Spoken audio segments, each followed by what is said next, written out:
नमस्कार, माझं नाव डॉक्टर राहुल सावंत. मी पुण्यामध्ये हृदयमित्र कार्डिया क्लिनिकचा CEO आहे आणि इथे heart attack, angioplasty, pacemaker, high blood pressure या क्षेत्रामध्ये कार्यरत आहे. आज 2022 17 मे आज वर्ल्ड हायपरटेन्शन डे म्हणजे जागतिक ब्लड प्रेशर दिवस आपण साजरा करतो आहे. त्यानिमित्तानं तुम्हाला माहिती देण्यासाठी हा लाईव्ह कार्यक्रम मी करत आहे. हे लाईव्ह ब्रॉडकास्ट आत्ता फेसबुकवरती आणि यूट्यूब दोन्हीकडे चालू आहे. तर आज तुम्हाला मी ब्लड प्रेशरच्या आजाराबद्दल माहिती सांगणार आहे. ब्लड प्रेशरचा आजार हा एक सर्वसामान्य आजार झालेला आहे. भारत देशामध्ये साधारण 100 कोटी लोक राहतात. त्याच्यामधील 20% लोकांना हा आजार आहे. जगामध्ये साधारण 600 ते 700 कोटी लोकसंख्या आहे. त्याच्यामध्ये साधारण 100 कोटी लोकांना हा ब्लड प्रेशरचा आजार आहे. ब्लड प्रेशरचा आजार म्हणजे काय हे आपण प्रथमतः समजावून घेऊया. ब्लड प्रेशर म्हणजे प्रत्येक माणसाचा शरीर हे ब्लड प्रेशरवरतीच चालतं. नॉर्मल ब्लड प्रेशर हा 16 वर्षाच्या पुढील लोकांमध्ये 120/80 मिलीमीटर्स ऑफ मर्क्युरी असतो.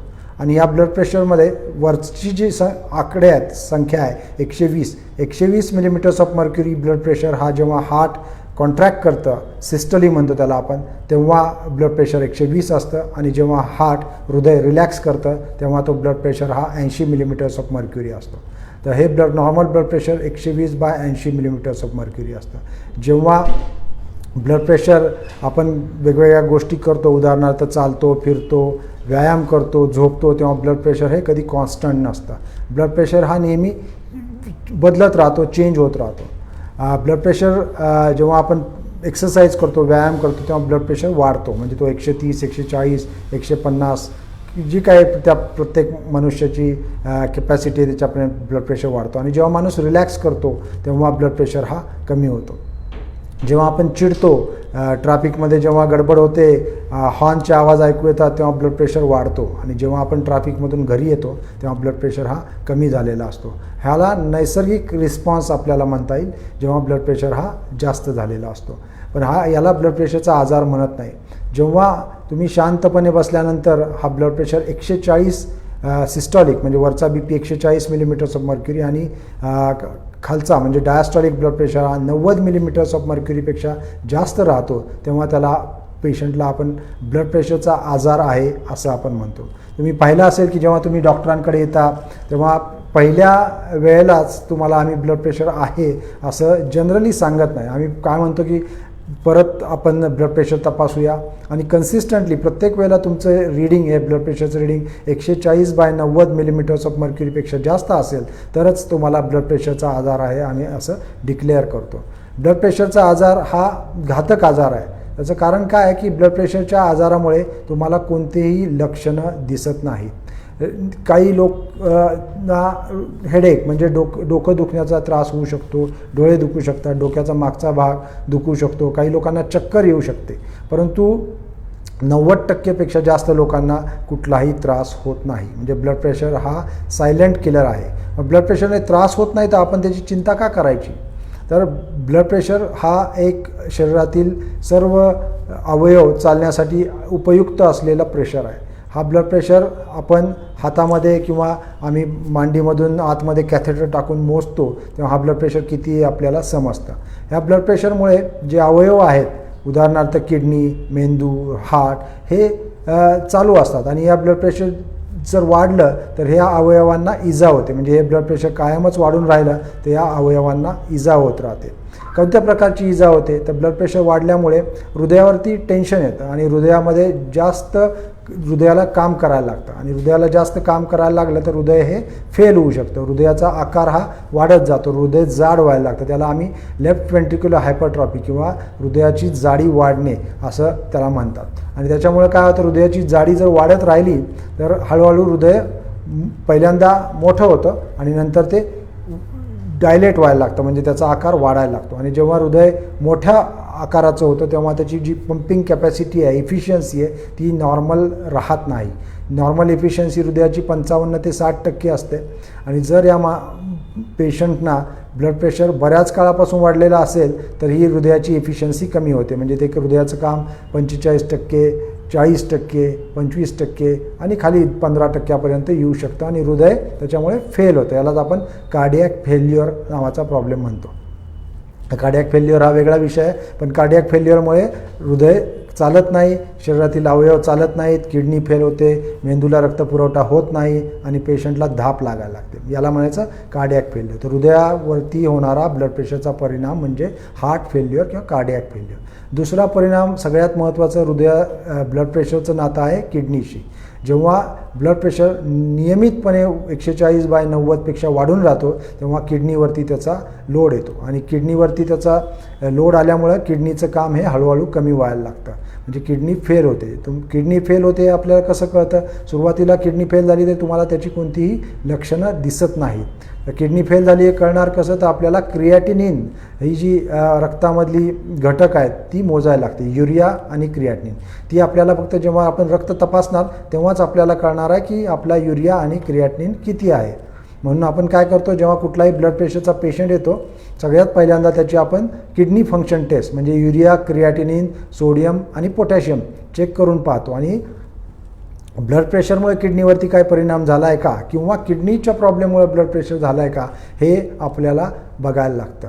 हे कोंबडी आणि अंड्या प्रकारे याचं नातं आहे की ब्लड प्रेशर आधी आला का किडनी फेल्युअर आधी आलं हे आपल्याला कधीच कळत नाही. त्याच्यामुळे कुठलाही ब्लड प्रेशरचा पेशंट आपला आला तर आपण पहिल्यांदा त्यांचं किडनी फंक्शन चेक करणार आहे, किडनीची साईज चेक करणार आहे, युरिया क्रिएटिनिन चेक करणार आहे आणि याच्यामुळे आपल्याला त्या पेशंटची पुढची मॉनिटरिंग करायला सोपं जातं. त्यामुळे किडनीवरती होणारा परिणाम हा लक्षात घेणं गरजेचं आहे. पुढे जर किडनी फेल होत असेल तर त्या दृष्टीने पावलं उचलणं गरजेचं आहे, त्याची ट्रीटमेंट देणं गरजेचं आहे. म्हणजे ब्लड प्रेशरच्या आजारामध्ये किडनीचं महत्त्व खूप महत्त्वाचं आहे आणि त्याच्याशिवाय आपल्याला ब्लड प्रेशरची ट्रीटमेंट करता येत नाही. तर हे झालं किडनीबद्दल.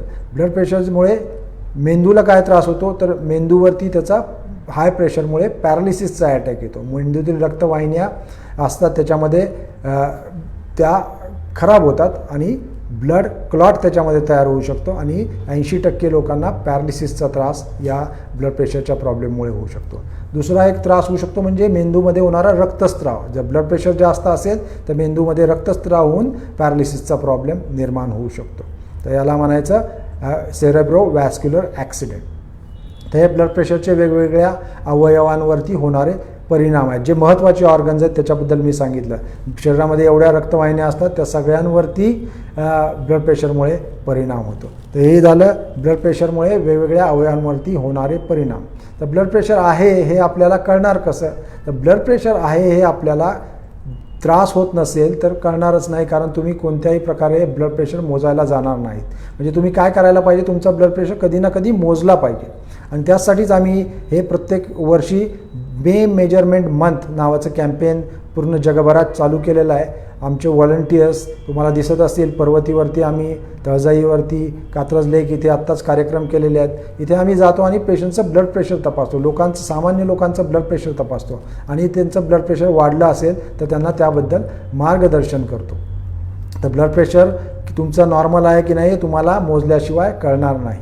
तर ब्लड प्रेशर मोजायचा कसा? एक तर तुम्ही डॉक्टरांकडे जाऊन मॅन्युअल ब्लड प्रेशर मशीन जे मर्क्युरीचं ब्लड प्रेशर मशीन आहे त्या मशीनने आपण ब्लड प्रेशर मोजणार, किंवा आता सेमी ऑटोमॅटिक किंवा ऑटोमॅटिक मशीन्स बाजारामध्ये उपलब्ध आहेत वेगवेगळ्या कंपन्यांचे.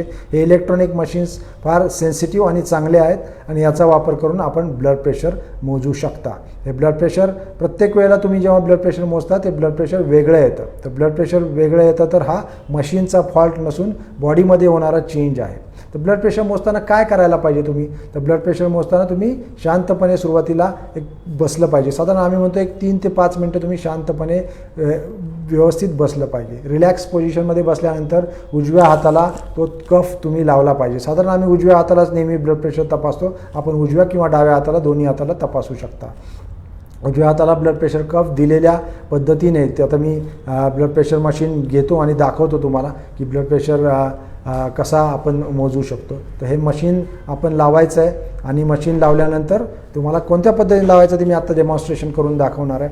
हे मशीन लावल्यानंतर त्याच्यावरती जी संख्या येईल ती ॲक्च्युली तुमचं ब्लड प्रेशर दाखवते. या बऱ्याचशा मशीनमध्ये हार्ट रेटवरती पण तुम्हाला दिलेला असतो तिथे आणि हे ब्लड प्रेशर तुम्ही करायचं आहे. आम्ही लोकांना हे शिकवलं आहे की पहिलं जे तुमचं ब्लड प्रेशरचं रिडिंग येणार आहे ते नेहमीच जास्त येणार आहे. त्यामुळे पहिल्या ब्लड प्रेशर रिडिंगला तुम्ही ग्राह्य धरू नका, ते विचारात घेऊ नका. त्याच्यानंतर जे दोन रिडिंग्ज येतात, दुसरं रिडिंग आणि तिसरं रिडिंग, हे दुसरं आणि तिसरं रिडिंगसुद्धा जे येणार आहे त्याचा आपण मध्य घेणार आहे आणि हे मध्य म्हणजे मीन घेतल्यानंतर ते तुमचं ॲक्च्युअल ब्लड प्रेशरचं रिडिंग असणार आहे. आता मी तुम्हाला हे ब्लड प्रेशरचं मशीन दाखवतो. हे एका ब्लड प्रेशर मशीनमध्ये एक तुम्हाला डिजिटल मॉनिटर आहे आणि दुसरं म्हणजे एक कफ आहे. हा कफ जो आहे तुमच्या मशीनचा त्याच्यामध्ये तुम्हाला दिसेल की त्याला एक ट्यूबिंग आहे. ही ट्यूबिंग जी आहे त्याच्यावरती एक मार्कर दिलेला आहे. तो मार्कर हा आर्टरी, ज्या बाजूला तुमची रक्तवाहिनी आहे त्या बाजूला हा मार्कर असणार आहे. तर जेव्हा ब्लड प्रेशरचा कफ तुम्ही लावणार आहात तेव्हा तुम्ही ब्लड प्रेशरचा कफ लावताना तुम्ही हा जो मार्कर आणि ही ट्यूबिंग खालच्या बाजूला आली पाहिजे. म्हणजे आता मी माझ्या हातावरती करून दाखवतो. मी जॅकेट घातलेलं आहे परंतु फॉर दिस पर्पजेस मी तुम्हाला असंच दाखवणार आहे. तर जेव्हा ब्लड प्रेशरचा कफ तुम्ही लावताल तेव्हा हा जो मार्कर आहे तो खालच्या साईडला आलेला असला पाहिजे आणि जेव्हा हे जे कफ आहे तो कफ तुम्ही व्यवस्थित फिट होईल अशा पद्धतीने तो कफ तुम्ही लावणार आहात.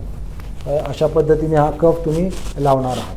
ओके, हा कफ व्यवस्थित टाईट बसला पाहिजे, एकदम लूज पण नाही पाहिजे आणि एकदम टाईट पण नाही पाहिजे. ही ट्यूबिंग आतल्या बाजूला आली पाहिजे, बाहेरच्या बाजूला आलेली नाही पाहिजे. त्याच्यानंतर हे जे मशीनला दिलेला डॉट आहे त्याचे हे ट्यूबिंग हे मशीनमध्ये तुम्ही कनेक्ट करणार आहात आणि मशीनला हे कनेक्ट केल्यानंतर आपला हात व्यवस्थित डेस्कवरती ठेवणार आहात आणि मशीनला ऑर्डर देणार आहात की आपण ब्लड प्रेशर चेक करायचं आहे. आपण हे ब्लड प्रेशर चेक करताना शांतपणे आपण बसलं पाहिजे आणि त्याच्यानंतर हे कफ इन्फ्लेट होतो. ऑटोमॅटिक हा कफ इन्फ्लेट व्हायला सुरुवात होते आणि मशीन जे आहे ते हवा त्याच्यामध्ये पंप करत आहे आणि पंप केल्यानंतर तुम्हाला मी रीडिंग दाखवेल काय येतं ते.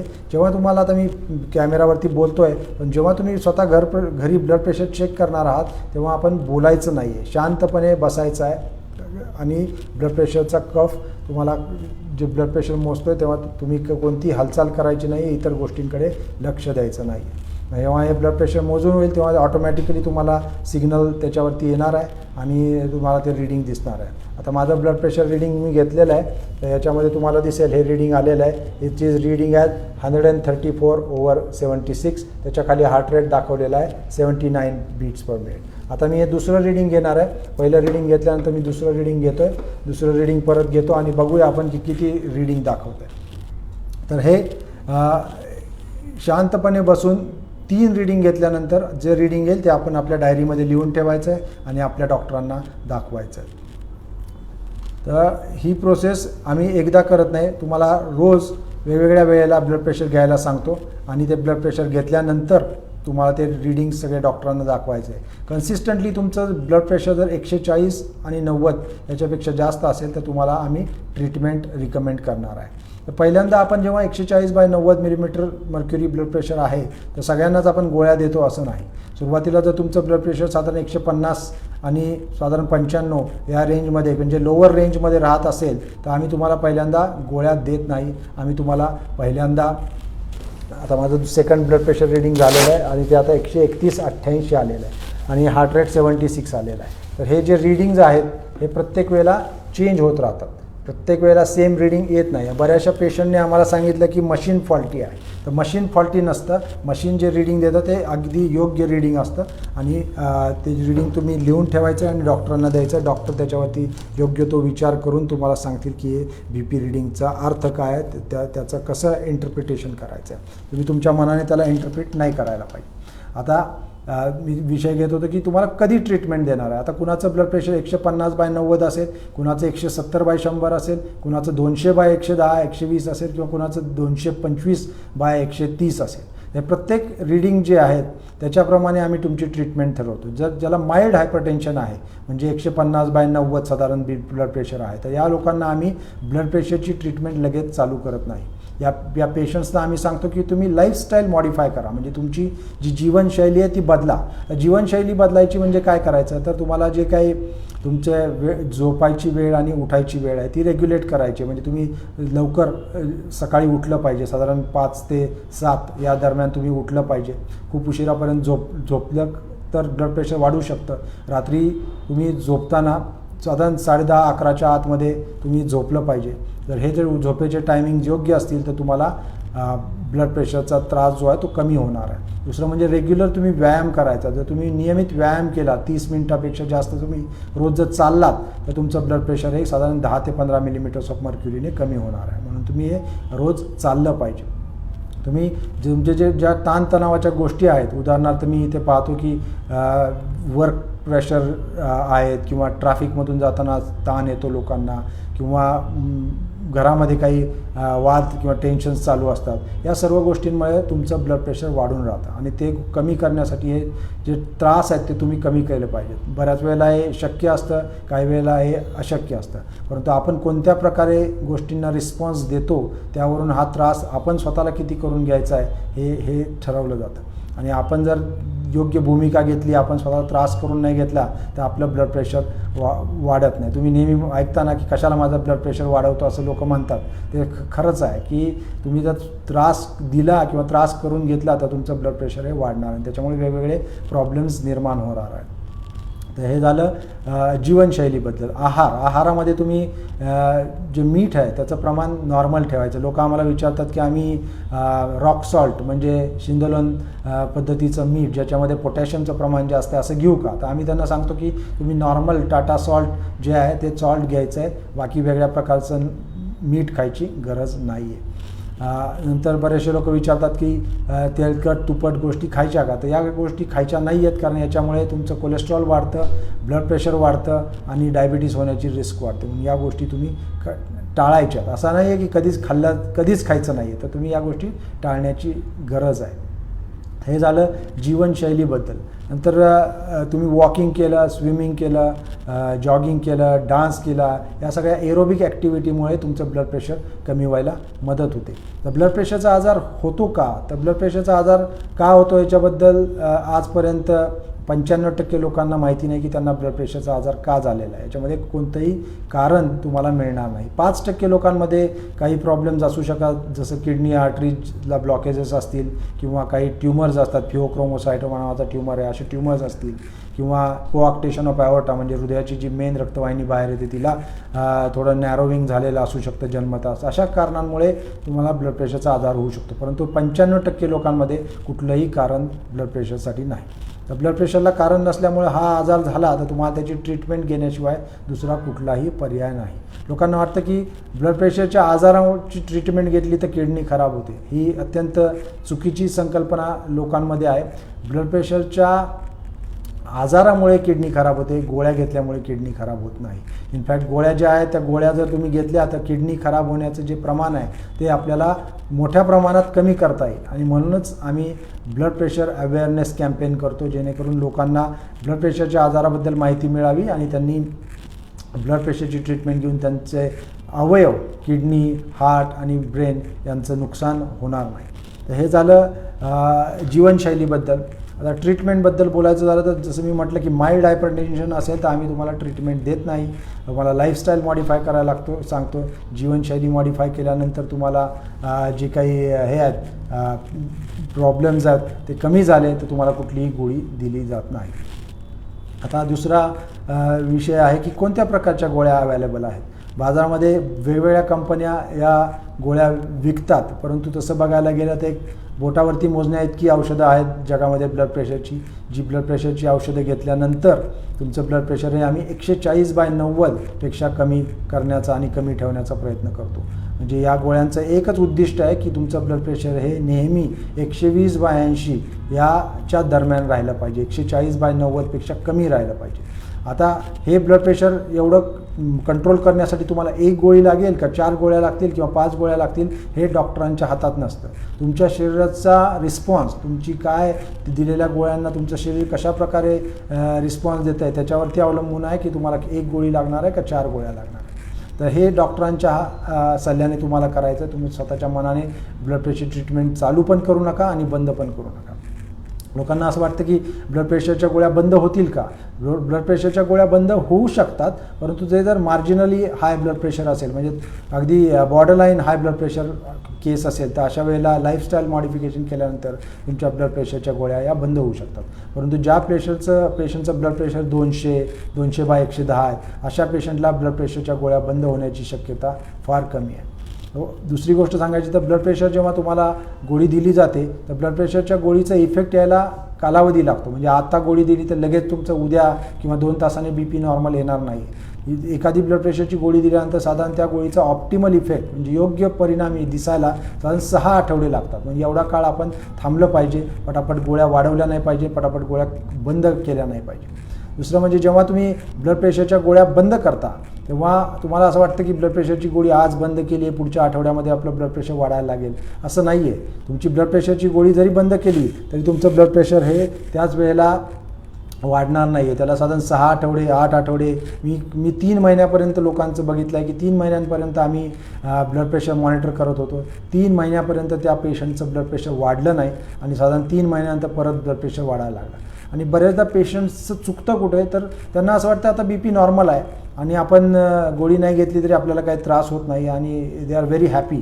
आणि अशा वेळेलाच मग अचानक पॅरालिसिसचा अटॅक येतो आणि मग पेशंटचं नुकसान मोठ्या प्रमाणामध्ये होतं. पेशंट आयुष्यातून उठतो म्हणजे त्याला बेडवरती राहायला लागतं, पूर्ण त्याची डिपेंडन्सी येते आणि कुठलंही काम तो करू शकत नाही. एकदा कुठल्याही मनुष्याला पॅरालिसिस झाला तर मग अशा माणसांना त्यांची जी पूर्ण काम करण्याची क्षमता आहे ती नष्ट होते, ती बऱ्यापैकी कमी होते आणि मग त्यांना जीवनामध्ये एक हँडिकॅप म्हणून जगायला लागू शकतं. तर तुम्ही ब्लड प्रेशरच्या गोळ्या या बंद करू नका बिलकुल.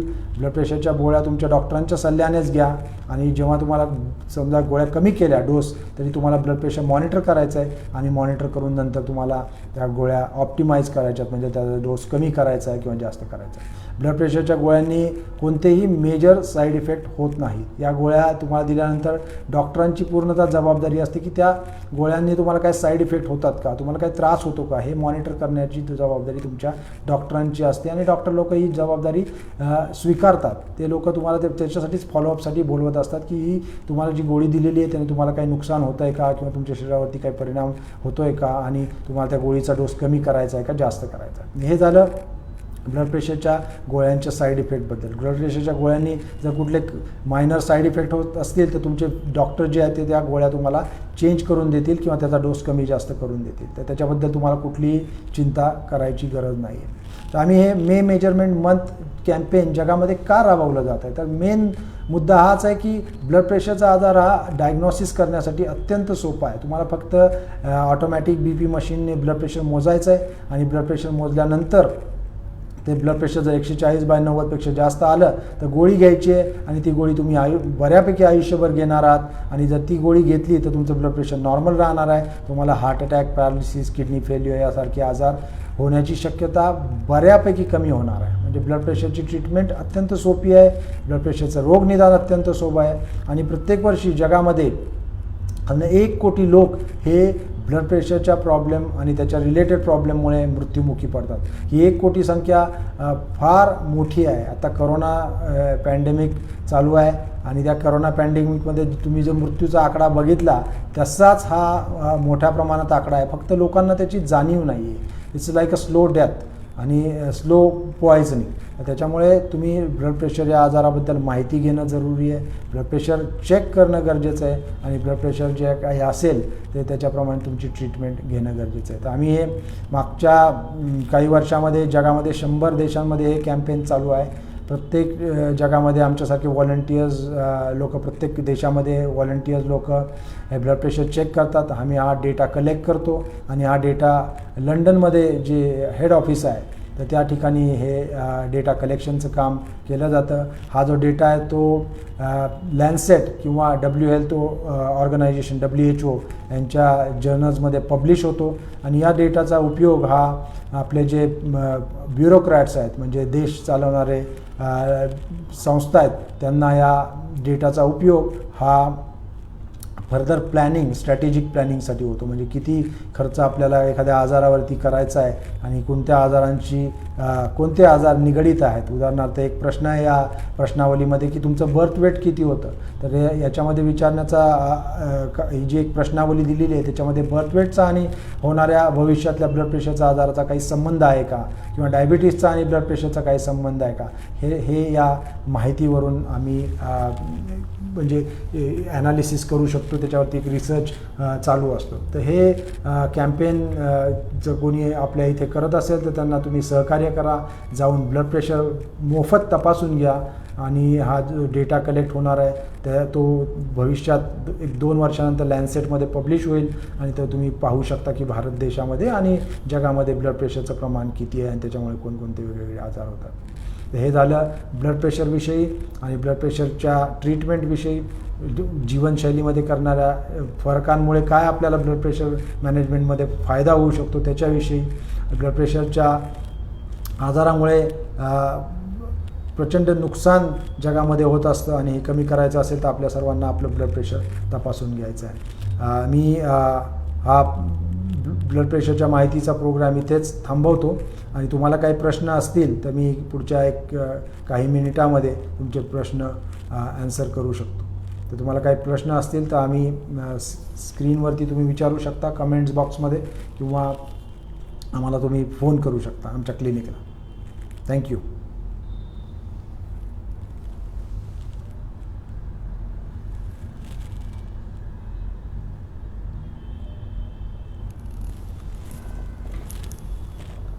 तुमच्या ज्या कमेंट्स येतात त्याच्याबद्दल थँक्यू.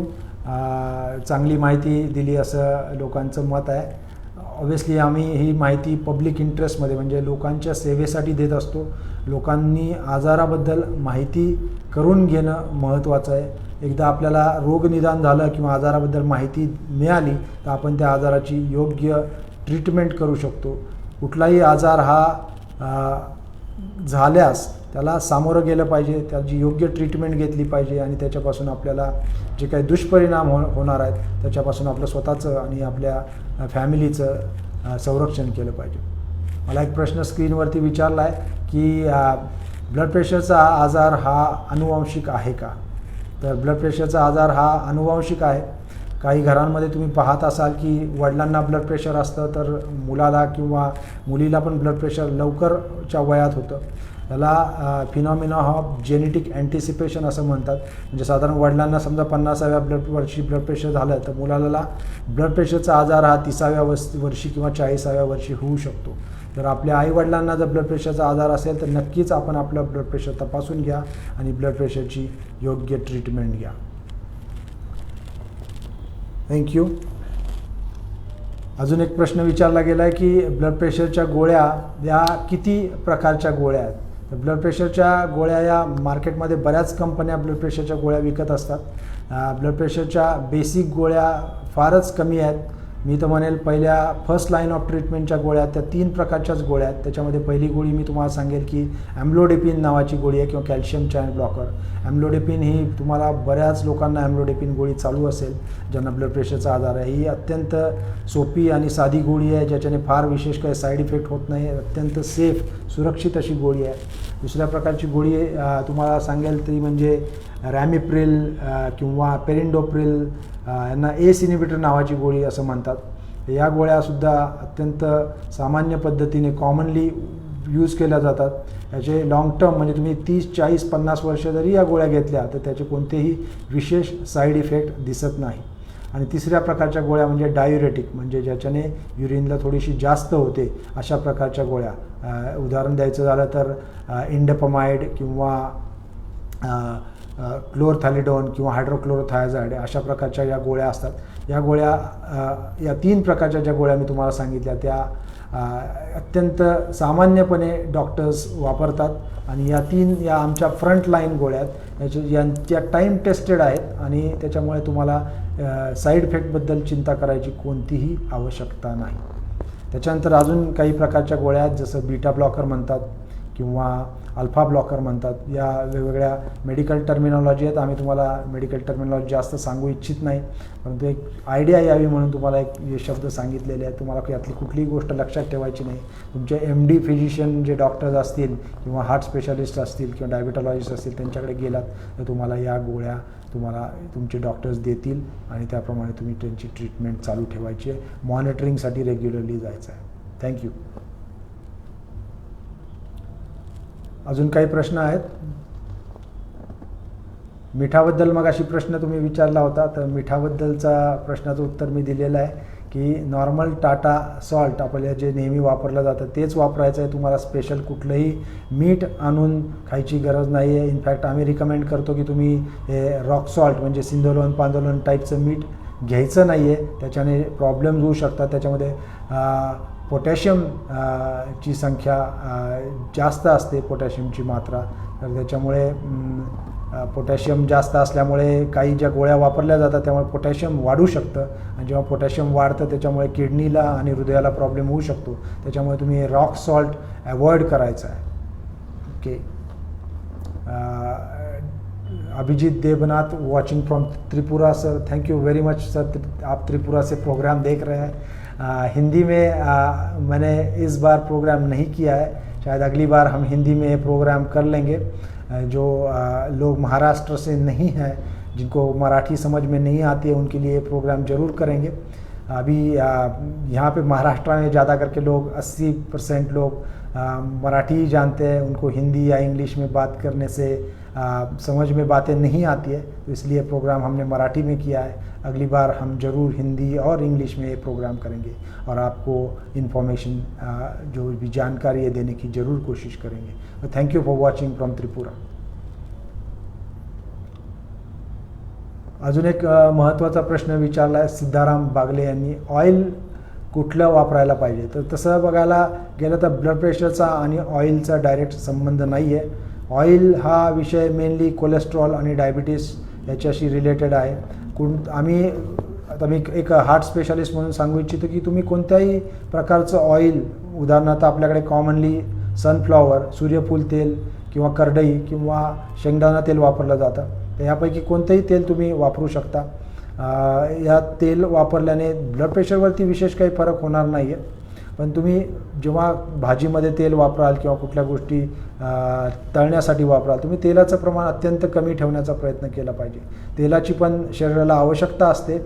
तेल झिरो ऑइल करून चालणार नाही, परंतु आपल्या मेंदूमध्ये आपल्या ज्या नसा आहेत, नर्व्स, त्यांच्यामध्ये ऑइल असतं. कोलेस्ट्रॉल ही एक आवश्यक घटक आहे. जेव्हा कोलेस्ट्रॉलचा घटक जास्त होतो तेव्हा जेव्हा कोलेस्ट्रॉलचा घटक हा जास्त होतो तेव्हा प्रॉब्लेम होतो. जेव्हा कोलेस्ट्रॉल नॉर्मल असतं तेव्हा कोणताही प्रॉब्लेम होत नाही. Thank you. Doctor Vinay Thorat sir, thank you for watching programme. सरांचा कमेंट आहे की जेव्हा तुम्ही ब्लड प्रेशर घरी मोजता तेव्हा ब्लड प्रेशर हे फॉल्सली लो असू शकतं. तर तुम्ही तुमचं जे ब्लड प्रेशरचं मशीन आहे ते व्यवस्थित कॅलिब्रेटेड आहे का हे बघून घ्या. म्हणजे तुमचं जे ब्लड प्रेशर तुम्ही घरी मोजताय ते ब्लड प्रेशर आणि डॉक्टर क्लिनिकमध्ये मोजतात ते ब्लड प्रेशर हे मॅच होतं आहे का हे बघून घ्या. साधारण आम्ही जेव्हा ब्लड प्रेशर मोजतो तेव्हा एक फिगर लक्षात ठेवत नाही किंवा तुमचं ब्लड प्रेशर 120/80च पाहिजे किंवा 125/82च पाहिजे. ब्लड प्रेशर हे फ्लक्च्युएटिंग असतं. म्हणजे फ्लक्च्युएटिंग म्हणजे प्रत्येक बीटला, हार्ट जेव्हा बीट करतं तेव्हा ब्लड प्रेशर व्हेरी करतं. थोडाफार प्रमाणामध्ये त्याच्यामध्ये फरक होत असतो. तर वेगवेगळ्या इन्स्ट्रुमेंट्सवरती बघितलं तर ब्लड प्रेशर हे एक्झॅक्टली सेम येणार नाही. परंतु आम्ही जो ट्रेंड येतो त्याचा की ब्लड प्रेशर कोणत्या रेंजमध्ये राहत आहे, काय साधारण ती व्हॅल्यू राहते, याच्याकडे डॉक्टरांचं लक्ष असतं. त्याच्यामुळे ब्लड प्रेशर हे तुम्ही तुमच्या डॉक्टरांकडे जाऊन मॉनिटर मधून केलं पाहिजे. काय तुम्हाला रोज डॉक्टरांकडे जाणं जमणार नाही आहे. तुम्हाला 1 महिन्याने 2 महिन्याने जे काय तुमचा पिरियड तुमच्या डॉक्टरांनी सजेस्ट केला असेल त्या अनुषंगाने तुमच्या डॉक्टरांकडे जायचं आहे, ब्लड प्रेशर तपासून घ्यायचं आहे आणि त्याची योग्य ती ट्रीटमेंट घ्यायची आहे. Shyam Sutar, thank you sir for your question. महत्त्वाचा प्रश्न तुम्ही उपस्थित केलेला आहे. एक म्हणजे स्मोकिंगने ब्लड प्रेशरवरती कोणता परिणाम होतो. तर स्मोकिंग हे सगळ्यात घातक व्यसन आहे. स्मोकिंग म्हणजे धूम्रपान किंवा तंबाखू सेवन केल्यामुळे ब्लड प्रेशर हा वाढतो.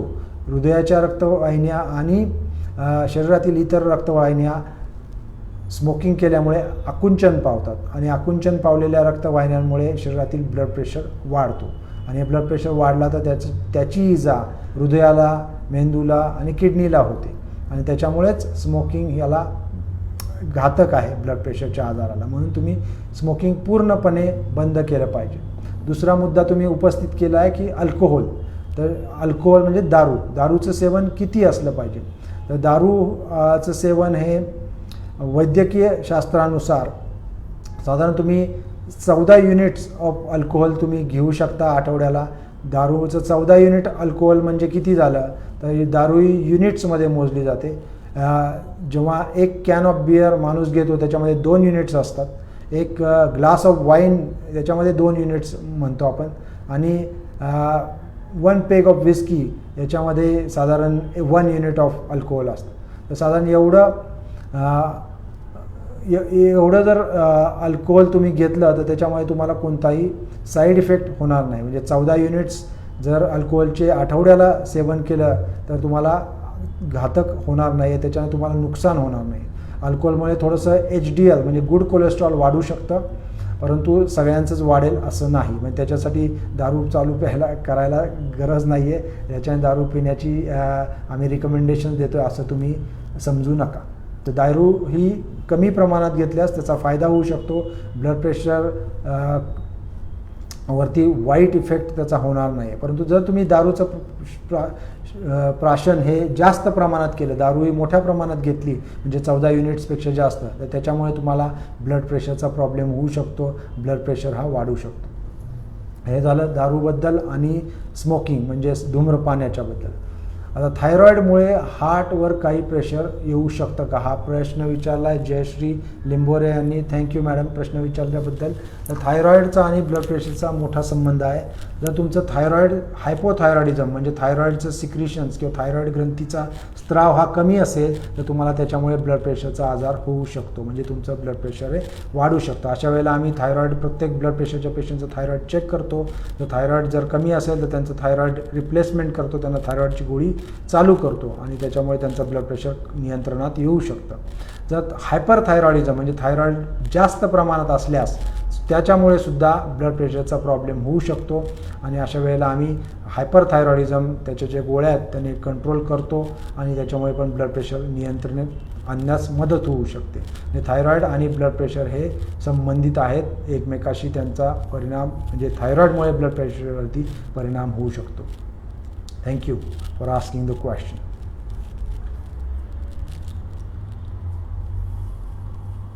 तर हे सर्व प्रश्न तुम्ही विचारले त्याच्याबद्दल आभारी आहे. अजून काही प्रश्न असतील तर सांगा.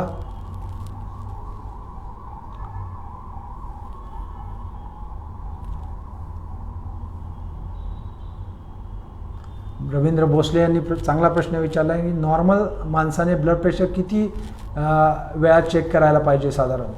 तर आता हे वयोमानावरती अवलंबून आहे. एखादा तरुण मुलगा असेल 18 वर्षाचा तर त्याने वर्षातनं एकदा ब्लड प्रेशर चेक केला तर इट्स ओके. जर तुम्ही मध्यम वयामध्ये असाल तर मी म्हणेल की साधारण मध्यम वय म्हणजे आम्ही पूर्वी 35च्या पुढे मध्यम वय असं म्हणायचो, परंतु ही संख्या घटत आता आम्ही साधारण 25 ते 30 वयाच्या पुढे आपण 3 महिन्यातून एकदा तरी ब्लड प्रेशर चेक करायला पाहिजे असं मी म्हणेल. कारण ब्लड प्रेशरचं प्रमाण हे वाढत चाललेलं आहे. वाढतं शहरीकरण आणि त्याच्यामुळे होणारे ताणतणाव याच्यामुळे ब्लड प्रेशर वाढत चाललेलं आहे. Blood pressure, diabetes, heart attack हे प्रॉब्लेम वाढत चाललेले आहेत, लाईफस्टाईल डिझिजेस. त्याच्यामुळे मी म्हणेल 3 महिन्यातून एकदा ब्लड प्रेशर तपासून घ्या. ब्लड प्रेशर तपासायला बऱ्याचशा ठिकाणी तुम्हाला ब्लड प्रेशर फ्रीमध्ये चेक करून मिळेल आणि त्याच्यामुळे त्याला काही जास्त तुम्हाला त्रास घ्यायचा नाही आहे. आणि ब्लड प्रेशरचा आजार असेल तर त्याची ट्रीटमेंट तुम्हाला अत्यंत सोपी आहे. तर ब्लड प्रेशर 3 महिन्यातून एकदा चेक करा. तुम्ही 25 ते 30 वयाच्या पुढे तुमचं वय असेल. नॉर्मल ब्लड प्रेशर किती असतो? नॉर्मल ब्लड प्रेशर हा 120/80 मिलीमीटर्स ऑफ मर्क्युरी असतो. 120 ही काही फिक्स्ड किंवा कॉन्स्टंट फिगर नसते. तो 120 म्हणजे 100 ते 140 या रेंजमध्ये बदलू शकतो. आणि खालचा ब्लड प्रेशर हा 70 ते 90 या रेंजमध्ये बदलू शकतो. हा नॉर्मल ब्लड प्रेशर आहे असं मी म्हणेल. बऱ्याचशा आम्ही आता कॅम्पेन करतो तेव्हा बऱ्याचशा लेडीज विशेषतः किंवा यंग लोक आहेत त्यांचा ब्लड प्रेशर हा 90/60 असतो आणि त्यांचा प्रश्न असतो की हा 90/60 ब्लड प्रेशर जो आहे तो माझा BP कमी आहे तर मला काय प्रॉब्लेम होईल का? तर बिलकुल नाही. 90/60 हा चांगला ब्लड प्रेशर आहे आणि याला काळजी करायची तुम्हाला कोणतीही गरज नाही आहे. 90/60, 100/60 हे ब्लड प्रेशर नॉर्मल आहे. राजेश शिंगाळे यांनी प्रश्न विचारला आहे, does BP lead to disabilities in any percent? मला वाटतं डायबिलिटीज किंवा डिसॅबिलिटीज असं त्यांना म्हणायचं आहे. तर ब्लड प्रेशरमुळे तुम्हाला कोणताही त्रास होत नाही, त्याच्यामुळे कोणतीही डिसॅबिलिटी होत नाही. पण जेव्हा ब्लड प्रेशरमुळे तुमच्या अवयवांना इजा पोहोचते, म्हणजे तुमची किडनी खराब होते किंवा पॅरालिसिस होतो, तर नक्कीच माणूस अधू होतो आणि त्याच्यामुळे ब्लड प्रेशरची ट्रीटमेंट तुम्ही करायची आहे. What kind of diet should I follow to help control my blood pressure, हा प्रश्न विचारला आहे MS पवार यांनी, ऋतू पवार. तर थँक्यू फॉर आस्किंग क्वेश्चन. तर डाएट तुम्ही नॉर्मल जे काही आपलं महाराष्ट्रीयन जेवण आहे ते तुम्ही जेवलं तर काही प्रॉब्लेम नाही आहे. तुम्ही फक्त आहारामध्ये मिठाचं प्रमाण हे कमी असलं पाहिजे. आता किती मीठ खायचं हा प्रश्न, कोणी मोजून मीठ टाकत नाही. तर जेव्हा मीठ आम्ही पेशंटना सांगतो की भाजीमध्ये जेवढं तुम्हाला भाजी चवीला योग्य लागेल एवढं मीठ तुम्ही वापरायचं आहे. साधारण माणूस 24 तासामध्ये 6 ग्रॅम मीठ कन्झम्पशन ओके आहे किंवा तेवढं होतं साधारण. तर 6 ग्रॅम हे कशा स्वरूपात मिळतं, तर आपल्याला जे भाजी चपाती भाकरी तुम्ही खाता तर त्याच्यामधनं जे मीठ तुम्हाला मिळतं ते साधारण 6 ग्रॅम असतं. वरून मीठ घेऊ नका. म्हणजे काही लोकांना सवय असते की जेवायला बसले की ताटामध्ये एक्स्ट्रा मीठ घेतात आणि त्यांना मीठ आवडतं किंवा लोणचं पापड चटण्या किंवा खारवलेले पदार्थ हे घेतले जातात आणि त्याच्यामुळे त्यांना ब्लड प्रेशर वाढतं. तर हे जास्त मीठ घेण्याचं त्यांनी टाळायचं आहे. तर अलका पॉल यांनी विचारलं आहे की is sweating all of a sudden is sine of a high blood pressure. So not necessarily sweating all of a sudden may not be a sign of high blood pressure. As I said, that high blood pressure will not cause any symptoms most of the time. Sweating all of a sudden sweating all of a sudden can be a sign of some other problem. Sweating could happen because of many reasons, so I cannot pinpoint to one reason. I'll just give an example. If your blood pressure drops suddenly for whatever reason, example, you are dehydrated, or you have done overexertion, or you have gone through a very hot weather and your blood pressure drops, then that can lead to sweating. If you are got a severe pain due to any reason, for example kidney stone, heart attack, or anything like that, that can lead to a sudden sweating. If you are suddenly in a state of shock, that can lead to sudden sweating. If you are hypoglycemic, if your sugar is very low, that can lead to sweating. If you are going through a menopausal time, then that can lead to sudden sweating episodes. If there are tumors like pheochromocytoma, that can lead to sweating. So sweating all of a sudden is a very, I would say, very non-specific symptoms, and we cannot attribute only to sudden rise or fall in the blood pressure. So sweating all of a sudden is a symptom and it is not a disease. The doctor and the healthcare professional has to find out what caused the sudden sweating, and so you should report to the medical department and get yourself checked. So thank you for asking so many questions. I think it has been a great interaction. तुमच्याबरोबर interaction करायला फार छान वाटलं आणि तुम्ही बरेच प्रश्न विचारले आणि त्यांची मला वाटतं योग्य उत्तर आम्ही देण्याचा प्रयत्न करतो. जर तुम्हाला अजूनही काही प्रश्न असतील तर फेसबुक, इंस्टाग्राम किंवा यूट्यूबवरती हे प्रश्न तुम्ही विचारू शकता आणि आम्ही त्यांची उत्तरं देऊ. सगळ्यात महत्त्वाचा एकच मेसेज या सर्वातून तुम्हाला देऊ इच्छितो की या महिन्यामध्ये तुम्ही तुमचं ब्लड प्रेशर तपासून घ्या. आम्ही कॅम्पेन करतो आहे. जर तुम्हाला तुमच्या घरी ब्लड प्रेशर चेक करून आम्हाला जो फॉर्म आम्ही अवेलेबल आहे तो तुम्हाला देऊ शकतो. तो फॉर्म तुम्ही भरून आमच्याकडे जर पाठवला तर आम्ही तुमचं या प्रोग्राममध्ये तुमचा डेटा घेऊ. सगळ्यात महत्त्वाची गोष्ट म्हणजे हा डेटा ॲनॉनिमस असतो. आम्ही तुमचं नाव किंवा मोबाईल नंबर कुठेही घेत नाही आणि त्याच्यामुळे तुम्हाला काळजी करायची गरज नाही आहे. तुम्हाला कुठल्याही मार्केटिंग किंवा ॲडव्हर्टाइजमेंट्स पाठवल्या जाणार नाहीत. फक्त ही एक माहिती आपल्या देशातून जर आपण गोळा केली तर त्याचा आपल्या देशाचे जे पॉलिसी मेकर्स आहेत, अपेक्स बॉडीज आहेत, त्यांना याचा फायदा होईल आणि आपण योग्य प्लॅनिंग करू शकतो, योग्य त्याच्यावरती जो खर्च आहे बजेटिंग करू शकतो. तर मे मेजरमेंट मंथ या प्रोग्राम निमित्त तुम्ही आमच्याशी कनेक्ट झालात, जॉईन केलं आणि हा प्रोग्राम ऐकलात त्याच्याबद्दल मी डॉक्टर राहुल सावंत आपला फार आभारी आहे. आमची टीम ज्यांनी हा प्रोग्राम सक्सेसफुल करण्यास मदत केली, ऋतू पवार असिस्टंट, अनुष्का लिंबोरे आणि प्रशांत खरात यांचे मनापासून धन्यवाद. आणि आपण असे प्रोग्राम परत हिंदीमध्ये आणि इंग्लिशमध्ये करूया जेणेकरून इतर लोकांपर्यंत आपल्याला पोहोचता येईल. मी हा प्रोग्राम इथेच संपला असं जाहीर करतो. Thank you very much for watching.